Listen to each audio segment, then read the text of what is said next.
Hey, hi everybody, and welcome to our latest webinar, the Database DevOps Q&A with DBmaestro's Senior Solutions Architect Brady Byrd. As always, this webinar is going to be recorded and we'll have a link later for everyone who wants to take another look or hasn't had the opportunity to show it now. Also, of course, if you want to have a question, if you have a question which you want to add at the very end, please type it in the questions box and Brady will try and get to it. And once again, if you can't hear us, please check your audio settings or log out and then sign into the webinar. Brady, want to take it away? Thank you, Ben. I would also like to add that I'm joined by Yaniv Yehuda, the Chief Technology Officer for DBmaestro, and so he'll be providing some color on the subjects we're talking about and answering some questions as well. So welcome everyone. We put out a survey and got some questions back, and we can look at those. Once I finally stop clicking on something besides the meeting, that's me. So just so you know. We got some questions back, and I sort of divided them roughly into categories of why, who, how, and what. And so here's some of the questions, but we'll address them in each little section as we go. Note in the what section, people didn't really ask about the what question, so I said I'll tell you anyway. So that is to get to the sort of what of DevOps. So let me move forward with the different sections here. And this is in the what category, and so that is this automate or die thing. It has been, a sort of industrial theme for some time now. It's really started to sweep things like the financial industry and all sorts of manufacturing. And it's this understanding that if we can't leverage automation to take care of repetitive tasks, we're never going to make the most use of the people that we hire. And so I would say DevOps initiatives are getting a kick right now. On a recent prospecting call, we're talking to this potential customer, and we heard this. He says, no, you don't understand. I don't need to go convince my boss of this. From the CEO on down, the message is you must automate and buy the necessary tools to do it. So that's great if you're selling software, but what it means is that this thing is really coming down the pike. And what this really has to do for organizations is that people are being drafted into these DevOps teams. And so perhaps you weren't planning on this, that you've, whatever your role was in the company, now you're part of a DevOps team. It's like a surprise party. Yeah, and you've got this. So people and we find it all the time. We'll come in and we'll do we'll start into an implementation, and the people get in the room and they're like, I was assigned to this, but I don't have any idea what DevOps is. And so I don't want to say this is remedial, but I do want to say that it's fair to help people get some background on it. So the first question is how did we get here? How did we get here, Yaniv? Yeah, and this is really interesting. I think this is something that has been cooking for a long time. So people were asking, is DevOps a hype? Is like what's happening there? And I think really this is something that matured over time. And Brady, you put in some slide to show the context. I think this is really setting the time frame on this one. Yeah, basically, 15 years ago, I was working in the insurance industry, and we called this the over-the-wall problem, which is that developers would compile the software and then they'd throw it over the wall and say, your problem now. And so this book, Continuous Delivery by Jez Humble, came out in 2010. It's a fantastic book. The first 3 chapters are pure brilliance. And what he did was he really laid out the whole case for why software projects are so difficult and so clumsy and so hard to manage, with regard to the problem of delivery and deployment. A few years later, Gene Kim's book, The Phoenix Project. If you've never read it, it's really well written too. It's a great story, and it tells all about how this this project was doomed to failure unless they could totally reorganize the way that the different groups worked in the project, and that sort of moved DevOps into the forefront. It was there. There was things going on. People had an idea of it, but this book really kicked it forward. And so just to show you, there's some street cred in here.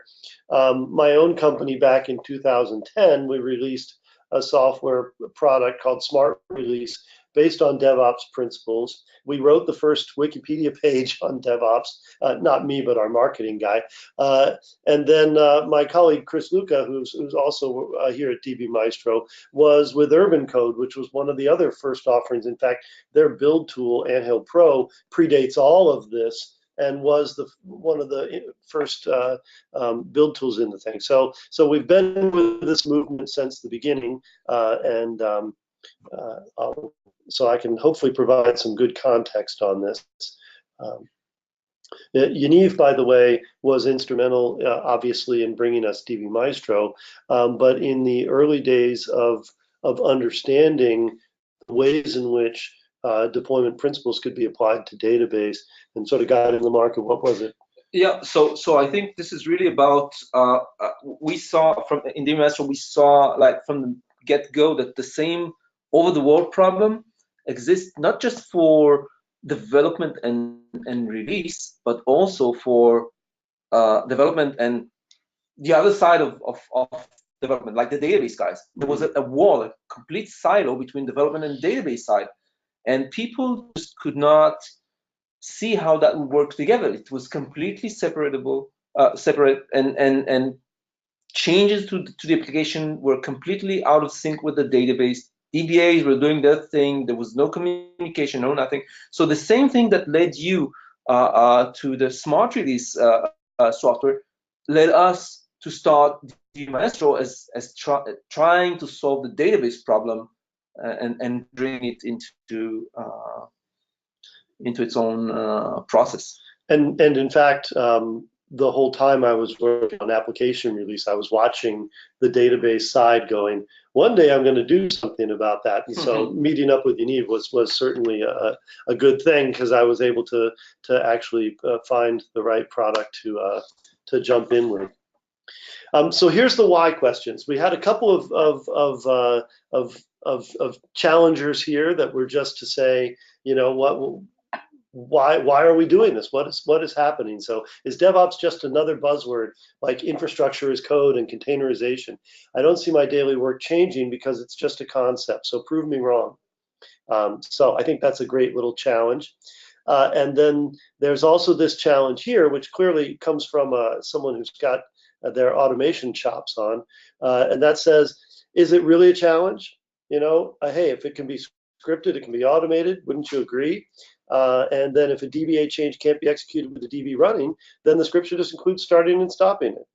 I can't disagree with a word of that, but hopefully I can add a few more embellishments around it to get it moving. So let's take a look at this. Is DevOps happening? So this was from the 2017 survey. As you can see, the graph is pretty darn blue here. So more than 3/4 of the companies out there currently say they're adopting DevOps. So if you don't believe it's coming down the pike, it really is. It's here. It's now. I believe in 2015, it was top 5 CIO list in the U.S. And that's now means that it's been made. It's made it through the budget cycles, and the teams are formed and people are working on it. But the fact is, when everybody gets together to do some DevOps, that it's not really a prescription for, you don't just do DevOps. It's a set of practices that support the concept of DevOps. That stated, I look at these lines and they look kind of prescriptive to me. So, but at the heart of it, anything that smacks of DevOps ought to be versioned, ought to be repeatable, and ought to be automatable. And so we're going to see that underneath almost everything we talk about in this talk. And the other thing is this concept of everyone having to participate. DevOps is not performed in isolation. The DevOps group doesn't go away, do all the DevOps, and come back to the company and everything works. So you have to have that collaborative aspect and really pull in all those different players. DevOps is also very inclusive about things, and Jez Humble was in his book as well, where it's not just enough to write the code that makes the app works. If the way the application is delivered is also part of the application. If you don't understand how it gets installed, then you've got a real hole in the code. And the same thing there with the infrastructure. What kind of hardware, what sort of prep has to be done to that hardware, what sort of stuff, that's part of the application too. So expanding this definition of the application is key to DevOps. So it's really bringing down that wall that we both mentioned. Right. That wall cannot exist in modern processes because, as you say, release is part of the process of development. It's not a separate, it's not another step. It's just part of what you do. Right. Right. And so by including it as there, including it in the application, and we mean literally in the application, because every one of these things in the paradigm here is that you can represent all those pieces as documents, that there is a script, or there is a YAML settings file, or there is something in there that can be executed against, that takes care of application delivery, that takes care of deployment, that takes care of configuration management, that takes care of provisioning and all of that. And the more you can get on that, the better off you are. So if we switch this over to database here, then I think one of the conclusions is that there's really only scripts. People running around doing direct modifications is very difficult to manage and very difficult to capture. So there really is only a script process to modify the database, and this is just because there's a lot of channels out there. You could get an editor like Toad and go and make a change. You could get on the command line and you could make a direct change. You could run some installer for a third-party app and make unintended changes. There's all these ways that it gets in there, and so for the database, we're going to step back and say it's just going to run scripts. And good news, virtually every database platform supports the concept of scripting and SQL scripts and all of that. So one question that comes up to mind is, why do we see databases not being an integral part of DevOps and the application release? We do see on that graph you showed 85% of the enterprises, or 84% of the enterprises implementing DevOps. Maybe it's in like early implementation, so not everything is implemented. Maybe it's more mature and half or most of the projects are implemented. But when you talk to these same organizations about the database, it's not as progressed. It's not fully implemented. It's definitely lagging behind. It's lagging behind. That's a great point, Yaniv, because and to that end, here I'm saying, hey, it needs to hold all of this stuff, but a lot of organizations haven't reached stage one here because the database automation has kind of been left out of the offering in the beginning. So we at DBmaestro are obviously out to fix that, But just to continue on the sort of practices is to say that when we talk about running database stuff, we mean all of it. We mean all of your data changes. We mean all your database security and grants and stuff. You want to be able to run all of that as documents from source control. So to respond to that nicely challenging question about automation, and also to follow on Yaniv's comment, yes, it can be scripted. We absolutely should automate it in exactly the fashion you're talking about. We'll just break it down, into the necessary steps and automate each one of them. But a couple of factors to consider in here is that we're not going to live in an error-free environment. So yes, it can be scripted and it can be automated. But what happens when those things break, right? So we're going to see errors in the scripts. We're going to see that maybe not everyone will follow the process all the time. Maybe someone puts in a renegade change in there, or not even renegade. What they've done is there was an emergency, and in noble fashion, they saved the day. But in noble fashion, they have to tell everyone else what they did. But let me jump in. Here you see something which is completely different between the way people treat application code and database.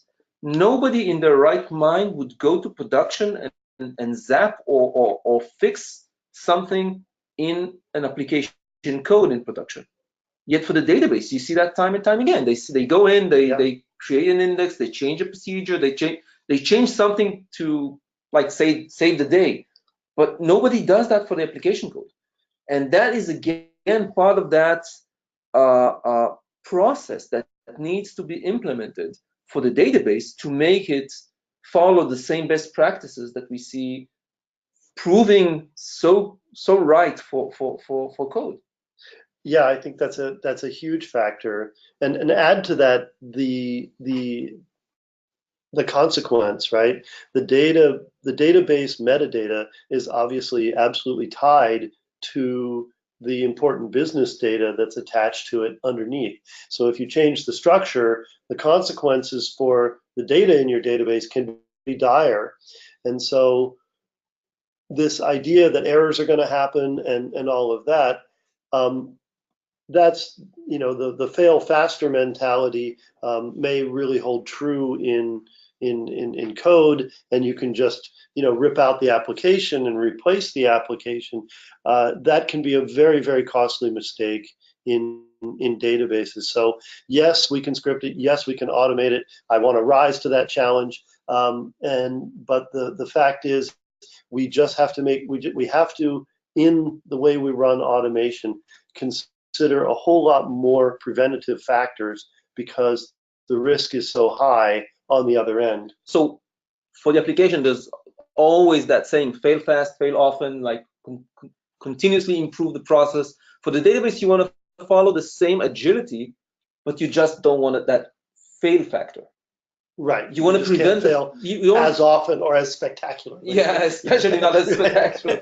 You don't want to do that, obviously. Yeah. Okay. And then this, last on the list, it says provide a safe way to back out. Backing out is not easy on a database. Sometimes you simply don't have that option. So getting it right up front is even more important. So just to sort of illustrate this, and I won't belabor this too much, is that, like, suppose you have a system that just runs your database scripts and nothing else, and you run your database scripts and you take them through your environments, you get all the way to prod, you think we're pretty good at this, right? And then what happens is you run one, and what happened was separate developers modified the same object, so the script you deployed was incomplete. You have a merge conflict. Now you promote to QA. There was a problem they were working on, and they were debugging something. They were creating extra indexes or something like that, doctoring stored procedures. But now you went to deploy, and that environment isn't what you expected, so that failed. Now you're moving up to stage. There was an emergency fix, and they just did it in stage and moved it to prod.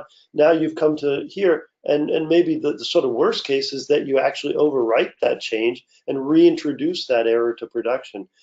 So there's really a lot of ways that even if your scripts were fine, that you can run into problems that can really trip up that ability to reach production reliably. So what you want is a system that's going to take care of that, and you want something that's going to perhaps give you some sort of analysis capability or a merge capability so you can see those collisions before they happen.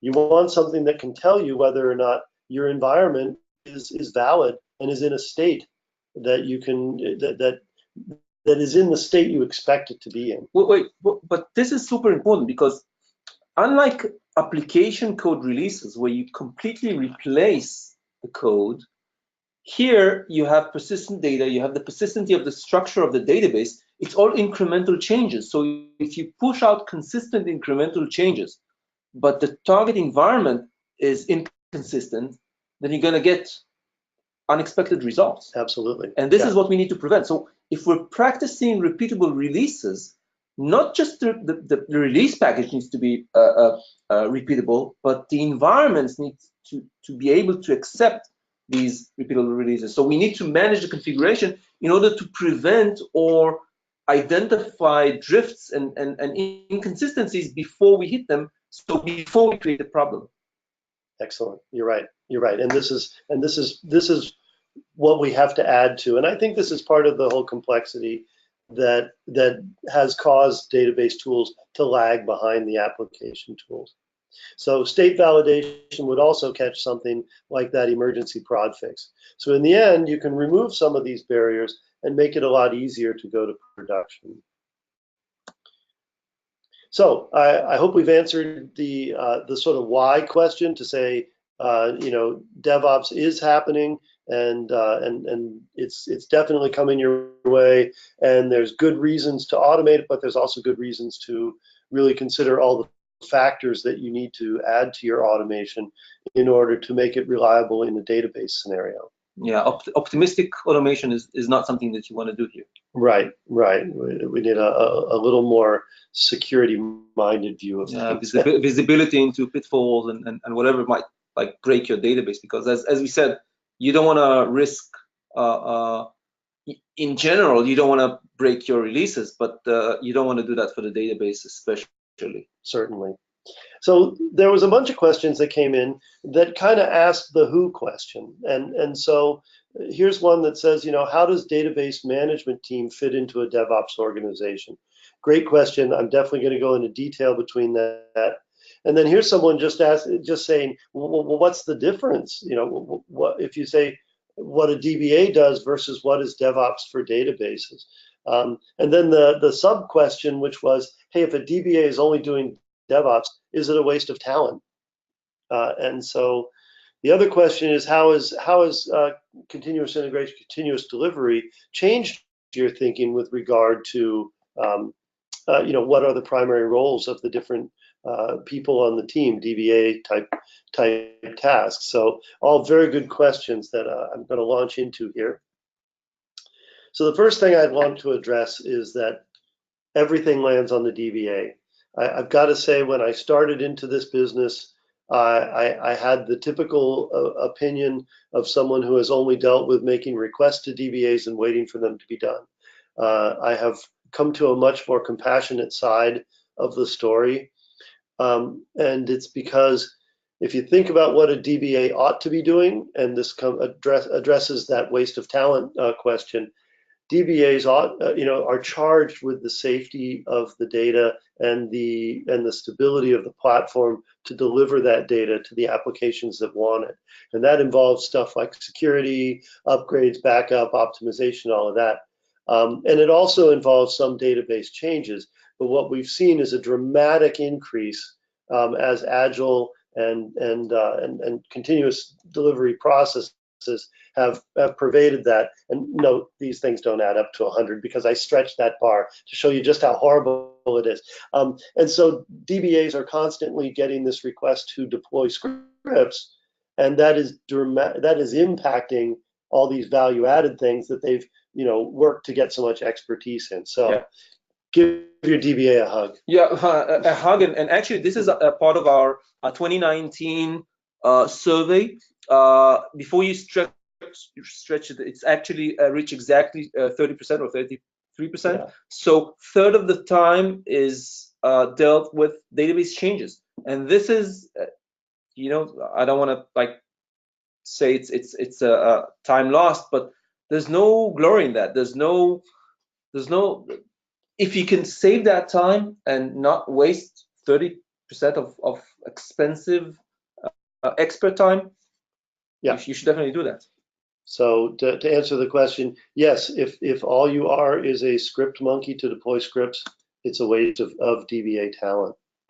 So what are some of the roles and how should they work together, right? So in our opinion here, DBAs should participate in building and validating the automation, right?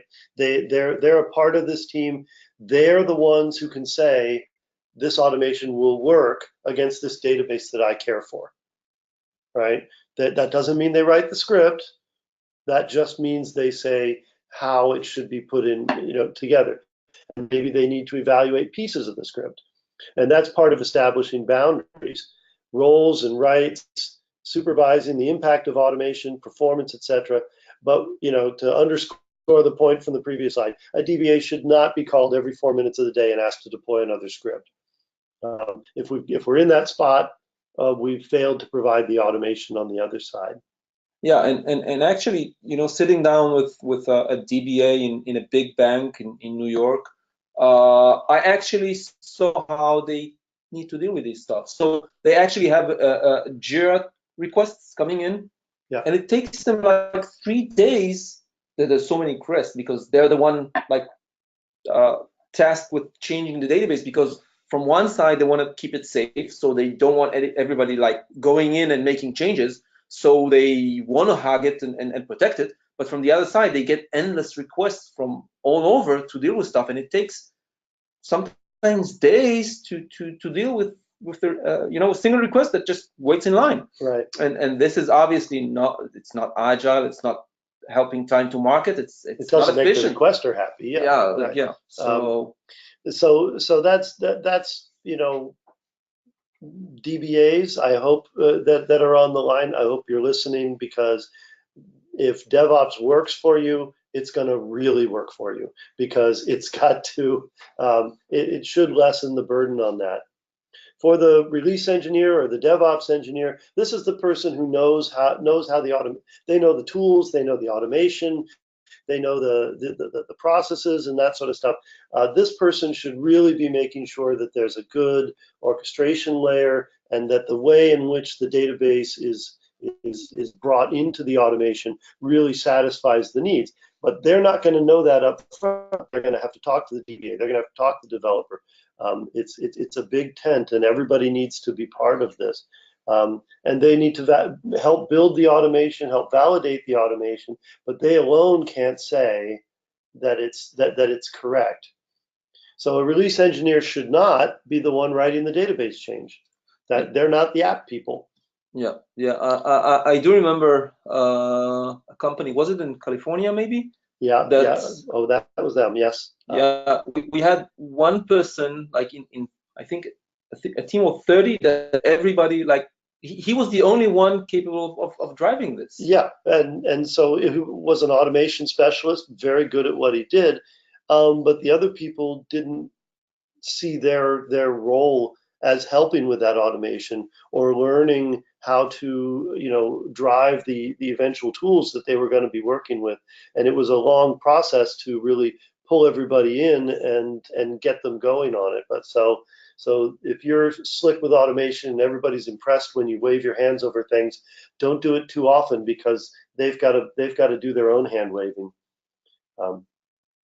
Developers out there, you all are the ones who know what the app needs. You're designing, you're moving, you're creating these things for the app. You know exactly what the intent of that database change is. You have to be ready to communicate that to other people to go, because if you just say to the DBA, hey, do this for me, I need something that does that, you're going to get back a script that's as good as your description, and maybe it's something that is more interactive, where there's some questions and answers back and forth to get those things developed. So developers should be also participating in the automation process because they're in touch with the software development lifecycle, and but they aren't necessarily going to do all the tuning parameters working with the DBA.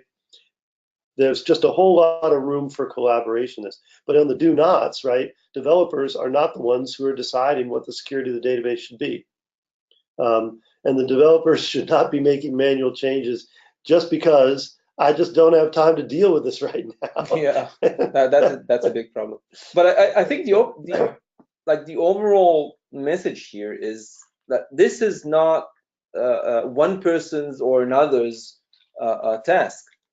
DevOps is all about collaboration. DevOps is all about communication, about sharing the load and making sure that everybody sees like the end goal of having a successful release. So the developer needs to really understand how the release process is built and how the database is influenced by what it does. And the DBA needs to understand what the application side is trying to achieve. And everybody needs to understand the other people's like position and what they're trying to gain. And then it really shines. Then you have like the value of DevOps plus the practical operations of automation and everything else that usually comes with it.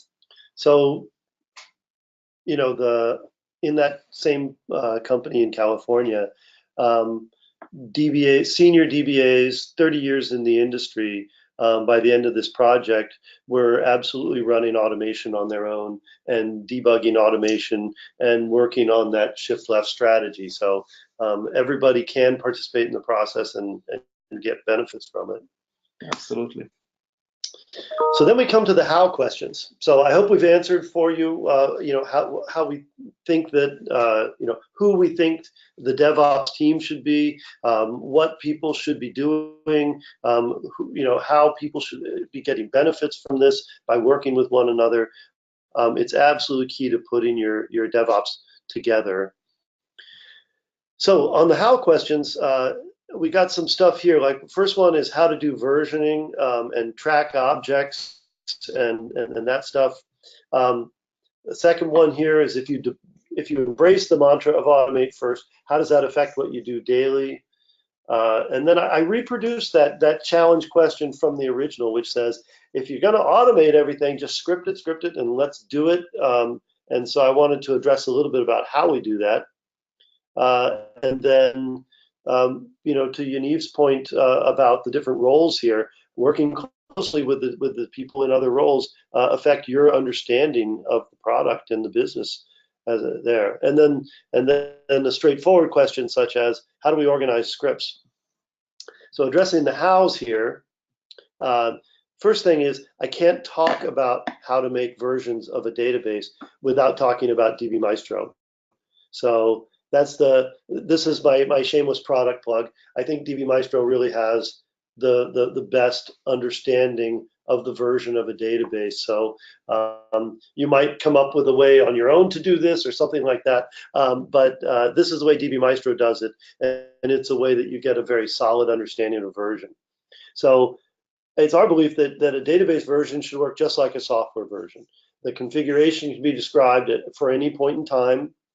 It can be analytically determined. You can measure it, and it can be reproduced. You can take that version and make it come back again and back again and back again.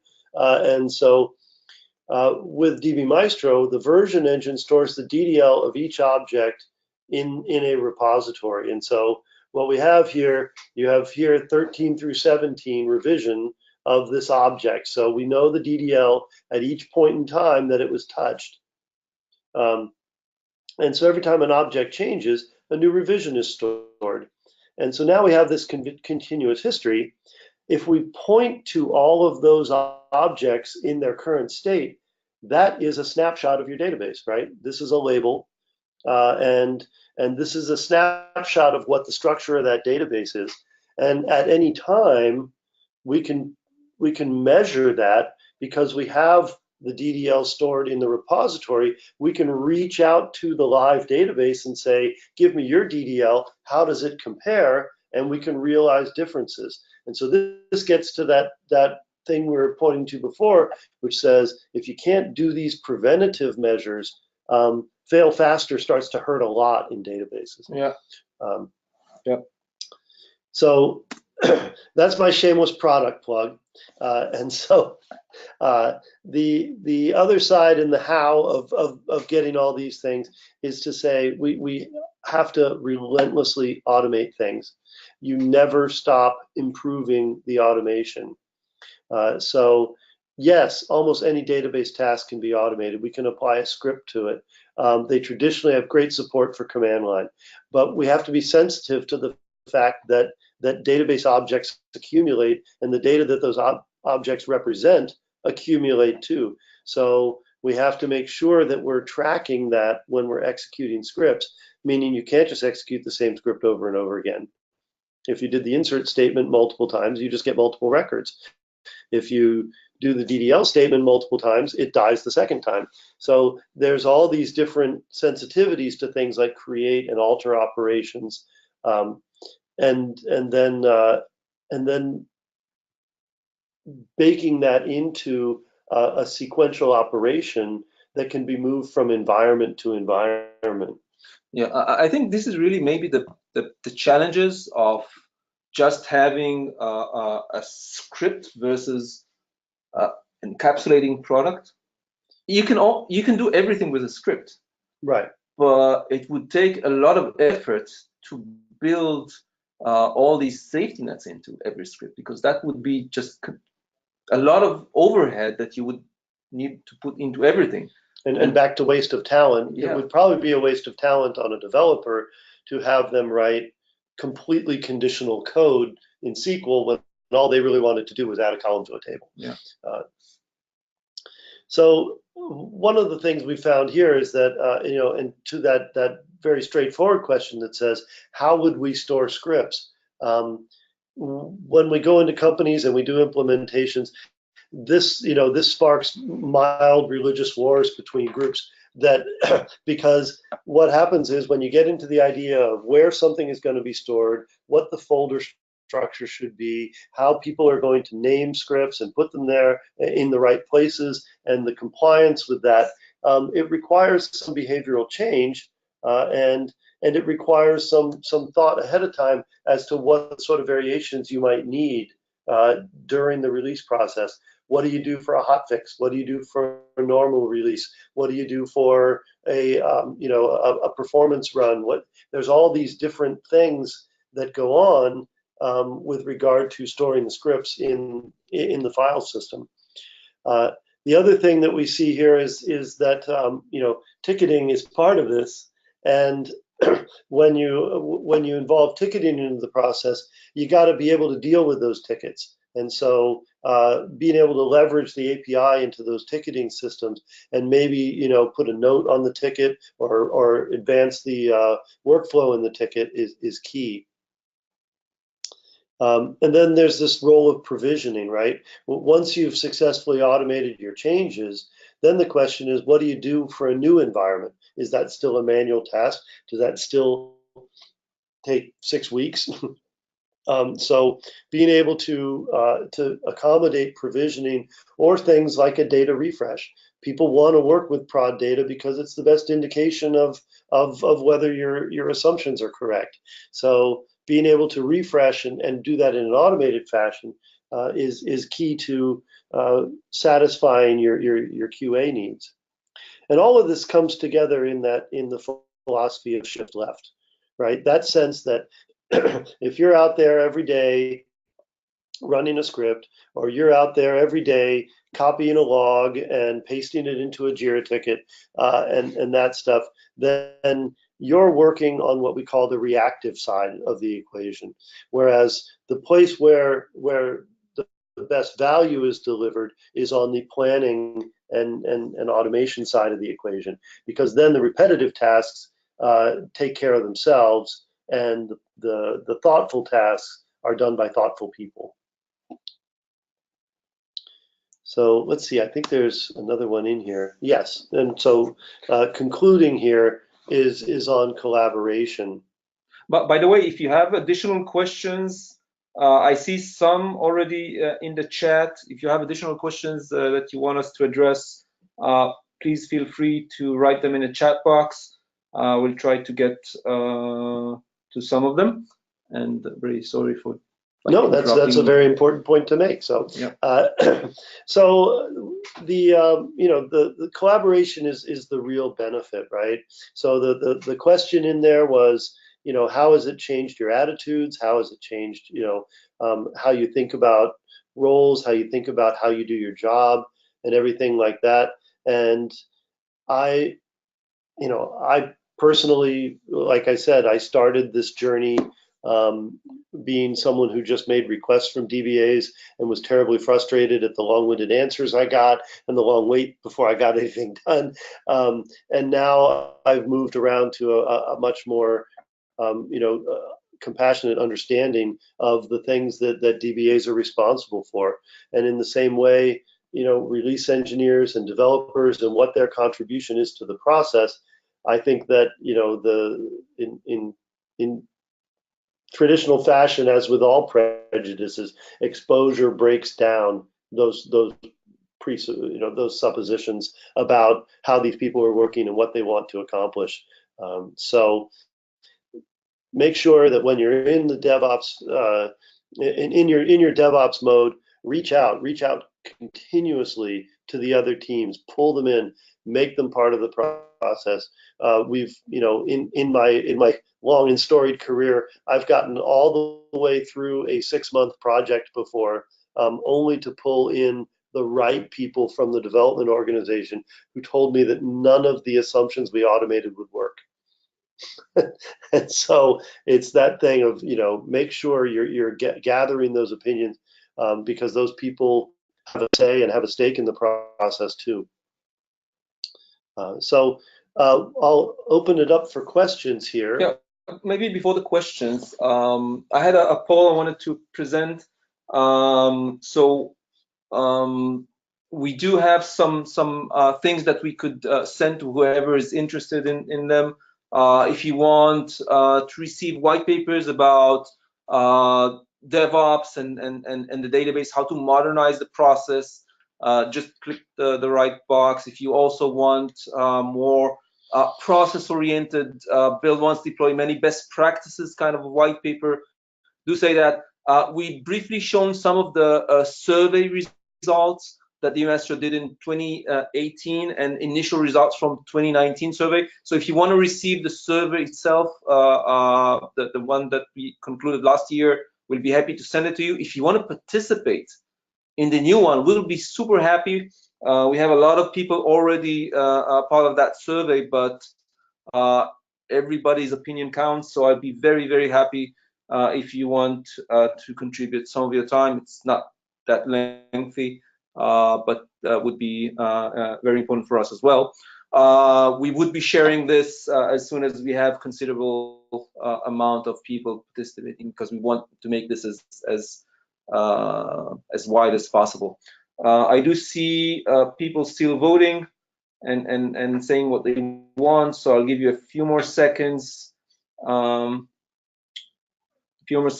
select if you want something. Of course, if you don't want anything, that's perfectly fine.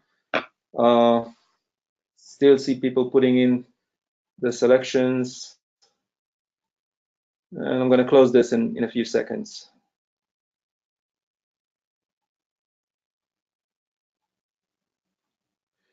Okay. Oh, still people putting in their selections. Cool. Anyway, in any case, if you want to receive something at a later time, just contact us. We'll be more than happy to send that to you. I see that most of the people have already voted. So thank you very much. And Brady. Great. Okay. Thanks for that. So we've got some questions in here. We've got one here says, does DBmaestro integrate with Jenkins in the CI/CD lifecycle? Yes, it does. In fact, that's probably the most common tool we integrate with. In our standard demo, we're driving DBmaestro from Jenkins and from the Jenkins Groovy pipeline. So yes, indeed. And one of our assumptions, one of the sort of working ideas of DBmaestro is that we're just the database. There's a whole app to deploy, and at some point we're just going to have to take our place in line and deploy the database piece. So we always make sure that DBmaestro is easy to access from an API or from an integration tool like Jenkins. Yeah, so DBmaestro is not trying to replace any of your CI/CD process. It's a specialized solution for the database to make sure you have an end-to-end solution for the application, but dealing only with the database. But to connect that with another question that's pending here, because it's just the same kind of question about Jira. Usually what companies do is, Brady mentioned the term day one, and there's of course day two. So people are starting in many cases from their application because that's maybe the most easy to approach, and we have a lot of solutions in the market to help with application release automation. But they start building in many cases, I think 70% of the market is today using Jenkins, which is quite amazing. But like Jira has amazing install base as well. So they say, okay, we already have our process in Jenkins and we're using Jira, so how would that work like with DBmaestro? And of course, the whole point of what we just said is that DBmaestro plugs into your process. So integrating with Jira, integrating with Jenkins just helps streamline one process. You don't have a process for your application and a process for your database. You have one process, and DBmaestro plugs into that process. So seeing people accumulating changes into the source control, checking them in, moving that Jira state from in development to dev done, that triggers a pre-check for your database to make sure there's no errors inside, and then you can release it to your actual database, is a practice that like baked into your existing process. So you don't need to reinvent the process. You don't need to replace anything that you already have. You can just augment that and have greater coverage for your process. Great. Thanks, Yaniv. So someone is asking about having a PowerPoint sent. I think we will publish this with the recording of the demo on our website, so you'll be able to link directly to that. Let's see. Here's another question. You were explaining roles, a DBA release manager and developers. What about testers? You're right. I certainly left it out, and that was probably not a good thing because testing is so critically important, and the idea of automated testing is really starting to catch hold in databases now. So I believe that there is how can I forget? But that there's like Cucumber for databases now, and some of the automated testing tools will do standard sort of unit tests for database schema. So that saves a ton of labor in the automate or die category, which is that if we can get, if people can write simple tests to address the database changes they're making, then that gives a much quicker report on the success of things than actually going through the trouble of installing the app and everything like that, and then finding out later that the app isn't going to respond correctly. So testing is important on this, and it's developing tests that are database specific is a key thing for testers participating in the database for DevOps process. I have a can we consider this a tool to move environments from old servers to new ones? We have used DBmaestro for P2V migrations. People have on-prem databases and they've got a big program to move everything up into the cloud. But what happens is those things have to run in parallel for a while. So we set up DBmaestro pipelines so that people still deploy their on-prem app, but while we're in that transition period, DBmaestro is simultaneously deploying to the cloud databases and keeping them in sync for when the cutover happens. Yeah, it's like seamless transition that all runs in one. Yeah. So let's see. Working demos. Yes, we have recorded demos. As far as an interactive sort of self demo, that is currently under development. I think he was just asking if you can see a demo, and yes. that's definitely a big yes. Yeah. We're I'm quite happy. Yeah, to do that. Yeah. Just reach out to us where we can give a demo.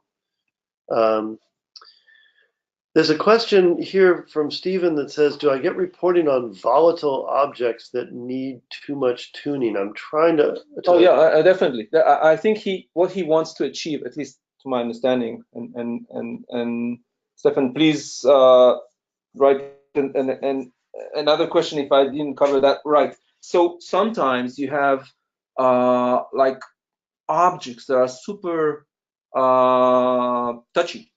You don't want to fix that. If like a bank, you don't want to touch that general ledger table. You don't want anybody adding constraints, or if it's a very big table, last thing you want to do is maybe do something like add an index, because that might like just dry the database down and drive it to exhaustion. So part of what DBmaestro does, it lets you create policies.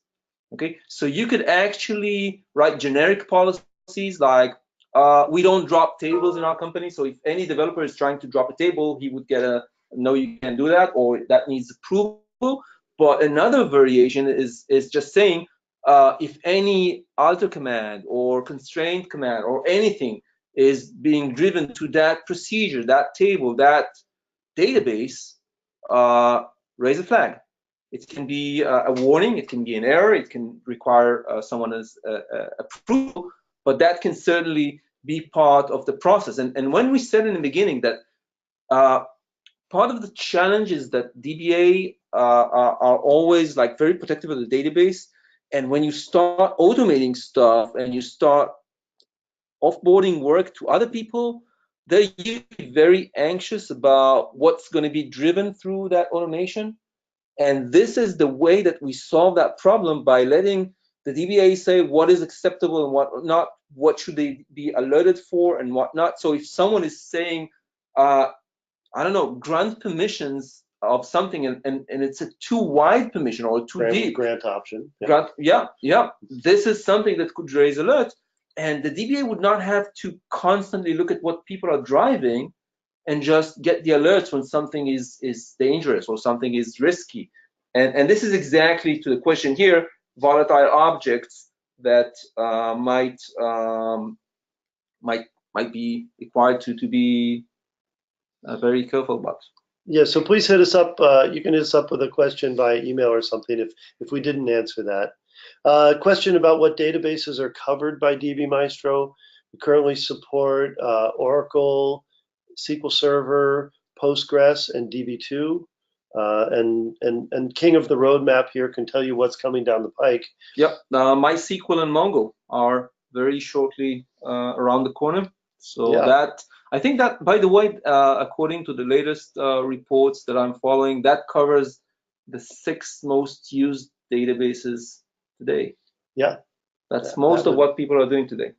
But of course, the next question says, how about Hadoop or big data? So Hadoop is really a file-based system. It's an amazing application for understanding the file-based piece, but there's not really a schema structure to Hadoop. Yeah.